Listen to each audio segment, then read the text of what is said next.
सामान्य मानव का जीवन आप जी रहे हो, ये तो फिर भी ठीक है, लेकिन आप मानव होकर के जीवन ढो रहे हैं, ये ठीक नहीं है। इसलिए चिंता किसी के जीवन में हो, चिंताग्रस्त जीवन स्मशान की ओर ले जाता है, और चिंतन युक्त जीवन भगवान की ओर ले जाता है। प्यारे, एक दिन परात्पर परब्रह्म प्रभु श्री राम के जीवन में चिंता आई। अभी आप प्रसंग श्रवण कर रहे थे, सुंदरकांड से संबंधित कथा थी। प्रभु श्री राम को जब चिंता हुई तो बैठे बैठे सोच रहे हैं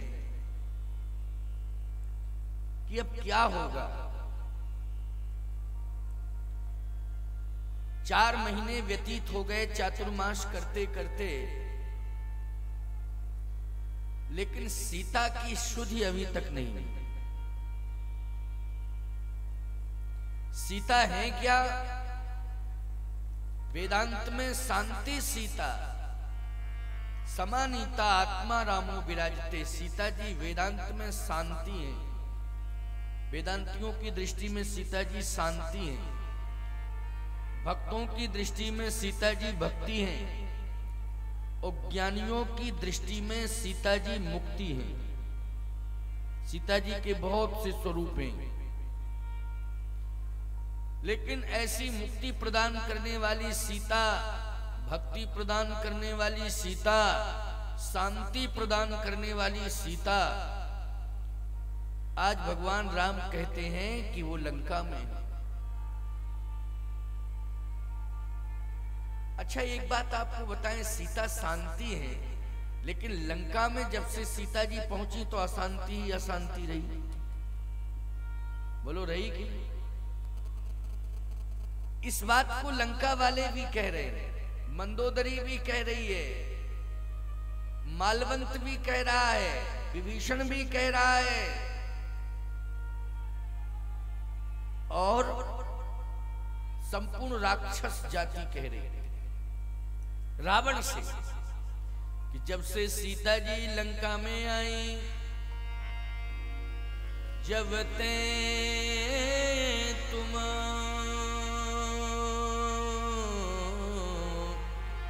सीता हरियाणी,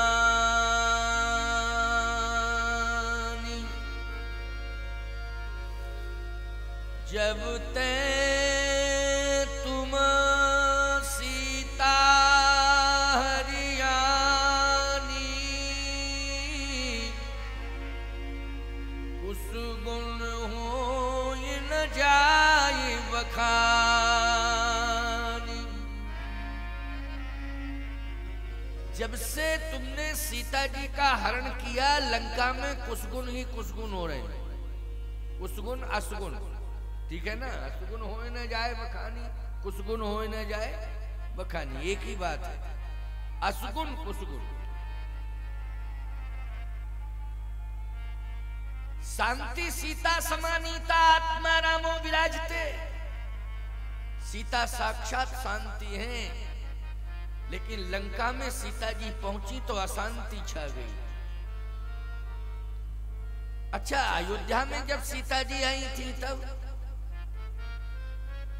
आए राम ब्याहे घर जमुते, आए राम ब्याहे घर जमुते, आए राम ब्याहे घर जमुते, आए राम ब्याहे घर जमुते, भयउ आनंद अवधपुर तब ते, भयउ आनंद अवधपुर तब ते, भयउ आनंद अवधपुर तब ते,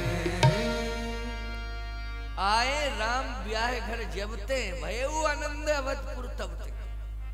इसका मतलब है ब्याह घर जबते तो किसको ब्याह के लिए आए राम जी अयोध्या में? सीता जी को। जब से सीता जी आई अयोध्या में भयऊ आनंद अवधपुर तबते, उस समय से अयोध्या में आनंद ही आनंद आ रहा। अरे भैया सीता जी नहीं आई थी तब अयोध्या में आनंद नहीं था क्या? जो आनंद सिंधु सुख राशि,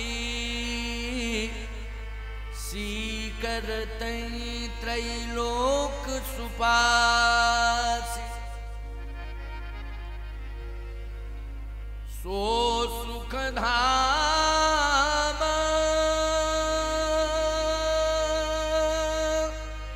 राम असनामा, ओ अखिल लोकदायक विश्राम। सो सुख धाम राम असनामा, अखिल लोकदायक विश्राम। यहां प्रमाण मिलता है कि सीकर तई त्रैलोक सुपासी, ये सारा ब्रह्मांड जो आनंद ले रहा है वो किसके द्वारा? ब्रह्मांड आदिपति के द्वारा, मतलब भगवान के द्वारा आनंद ले रहा है। तो आनंद कितना है उसके पास कि पूरे ब्रह्मांड को वो आनंद दे रहा है? कि आनंद सिंधु, आनंद के वो समुद्र हैं। अब आप कल्पना करो समुद्र में कितना पानी भरा है, कितना जल भरा है, बताओ कल्पना करो। समुद्र में कितना जल है कल्पना से परे, कोई सिद्ध नहीं कर सकता है कि कितना जल है समुद्र में। कितना आनंद है परमात्मा के पास कोई नहीं बता सकता है। वेदों ने, शास्त्रों ने, उपनिषदों ने सबने इस बात को स्वीकार किया है कि उस आनंद की थाह हम लोग ले नहीं पाए, इसलिए वर्णन नहीं कर पा रहे। और सुनिए आप, सीकर तई त्रैलोक सुपासी, पूरा ब्रह्मांड जो आनंद ले रहा है, तो आप कहोगे कितना आनंद खर्च होता होगा? आखिर पूरे ब्रह्मांड को आनंद वो दे रहा है तो कितना आनंद खर्च होता होगा? आपके पास कितना पैसा है आप छिपाए हुए हैं ये कोई बता नहीं पा रहा है, लेकिन आप खर्च कितना कर रहे हैं ये लोग बता सकते हैं कि आप इतना खर्च कर रहे हैं। क्यों भाई, खर्च कितना कर रहे हैं ये तो बताया जा सकता है। लोग देखते हैं ना कि आपने इतना खर्च इसमें लगाया, इसमें लगाया, इसमें लगाया, इसमें लगाया, इसमें लगाया, इतना आपने खर्च किया। 19-20 का हिसाब का अंतर हो सकता है, लेकिन कितना धन आपके पास है? आप कहो महाराज आज के जमाने में तो नरेंद्र मोदी की सरकार में सब पता लग गया है कितना किसके पास है, कितना किसके पास है, टोटल सबका हिसाब आ गया। लेकिन फिर भी मैं आपसे पूछना चाहता हूं, कुछ लोगों ने ऐसा धन जो छिपा के रखा है जिसमें न घुन लग सकता है और न जमीन निगल सकती है, न उसमें पुरानापन आ सकता है, वो आपने ऐसी जगह पर गाड़ के रखा है कि बहुत प्रयास किया जाएगा तब कहीं पता लग पाएगा। गोल्ड, सोना, बोलो भाई, बहुत प्रयास किया जाएगा उसका भी पता लग जाता है, ऐसी बात नहीं है। जमीन के अंदर क्या गड़ा हुआ है, लोग जमीन के अंदर कोयला नीचे है, कोयले का पता लगा लेते हैं, हीरा नीचे, हीरे का पता लगा लेते, सोना नीचे है, सोने का पता लगा लेते हैं। लेकिन प्यारे फिर भी आपने अपनी बुद्धि से उसको छिपा के रखा है। और कुंटलों ऐसे देश में लोग रह रहे हैं जिनके पास कई कुंटल सोना है, और जब पता लगता है तो फिर पता लग जाता है, ऐसी बात नहीं है। फिर सोना सरकार के पास होता है और वो सेंट्रल जेल में होते हैं जब पता लग जाता है। लेकिन सत्य तो ये है कि परमात्मा कितना आनंद दे रहा है पूरी दुनिया को, ये हिसाब लगाना है। इसका हिसाब तुलसीदास जी ने लगा दिया। सीकर त्रैलोक सुपासी, ब्रह्मांड में ही 3 लोक, त्रैलोक सुपासी, तीनों लोकों को वो आनंद दे रहा है। तो कितना आनंद दे रहा है, कितना आनंद खर्च हो रहा है? कहा एक सीख समुद्र में डालो, सीख किस में डालो? समुद्र में डालो, और फिर सीख को निकालो। उस सीख में जितना जल आ जाए, अब कितना आ सकता है जल, कल्पना करो। बस ठीक इसी प्रकार से सीकर त्रैलोक सुपासी वो आनंद के समुद्र में एक सीख डालता है, और सीख डाल के निकालता है, तो जितना आनंद उस सीख में आ जाता है, उसी सीख में शेष आनंद जो आता है, उसी आनंद से त्रैलोक को आनंदित कर देता है। ये है भाव। लेश मात्र होगा कि नहीं होगा आनंद, उससे 3 लोक आनंदित हो रहे हैं। अब कैसे आनंद का खजाना खाली कर सकते हैं तीनों लोग? बोलो, चाहे जितना एड़ी चोटी का पसीना लगा लें, जब इतने मात्र से, लेश मात्र से पूरे त्रिभुवन को आनंद मिल रहा है। ऐसा वो परमात्मा अयोध्या में आया। इसके बाद भी सीता जी के बारे में गोस्वामी जी ने लिखा है कि जब तक वह ब्रह्म सीता जी को नहीं पा गया, राम ने जब तक सीता को प्राप्त नहीं कर लिया, तब तक गोस्वामी तुलसीदास जी महाराज ने स्पष्ट रूप से ये नहीं लिखा। जब सीता जी आई तभी लिखा क्या? कि आए राम ब्याही घर जब ते,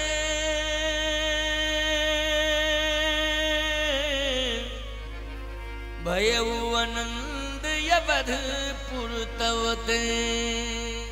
सीता जी को लेकर के जब राम जी अयोध्या में आए, तब से आनंद आया। इसका मतलब पूर्ण आनंद, पूर्ण आनंद। अयोध्या में सीता जी आई तो आनंद आया, आनंद ही आनंद आया, मंगल ही मंगल आया। और लंका में सीता जी गई तो अमंगल ही अमंगल आया। क्यों भाई? जब सीता जी अयोध्या में आती तो मंगल, और लंका में जाती तो अमंगल। कारण क्या है? कारण यह है कि नारी जिस घर में वरण करके लाई जाती है, वो अपने साथ मंगल लेकर के जाती है। और जिस घर में या जिस नगर में नारी हरण करके लाई जाती है, उस घर में, गांव में अमंगल ही अमंगल हो जाता है, अमंगल लेकर के जाती है। इसलिए मंगल और अमंगल, सगुन और अशगुन का यही अर्थ हुआ।